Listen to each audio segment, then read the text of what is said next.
বিসমিল্লাহির রহমানির রহিম। অ্যাড্রিনালল উচ্চ রক্তচাপ, হৃৎপিণ্ড থেকে উদ্ভূত বক্ষ ব্যথা এবং হৃৎস্পন্দন বৈকল্য। ব্রিটিশ জার্নাল ক্লিনিক্যাল ফার্মাকোলজি এর মতে দিনে একক মাত্রায় নির্দিষ্ট অ্যাড্রিনালল একটি কার্যকরী হাইপোটেনসিভ ওষুধ। এটি বিভিন্ন কোম্পানির বিভিন্ন ট্রেড নেমে রয়েছে।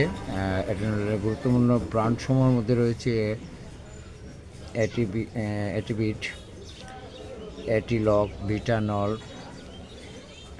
বিপিনল, কার্ডিপ্রো, তারপর লোপ্রেস, সবচেয়ে জনপ্রিয় নাম টেনোকার্ড, টেনোলক, টেনোরেন। এই ভিটানল এই প্রোডাক্টগুলো আপনারা ইউজ করে থাকেন। আর এই সম্পর্কে আমি সংক্ষিপ্ত ধারণা দিয়েছি। সবাইকে ধন্যবাদ।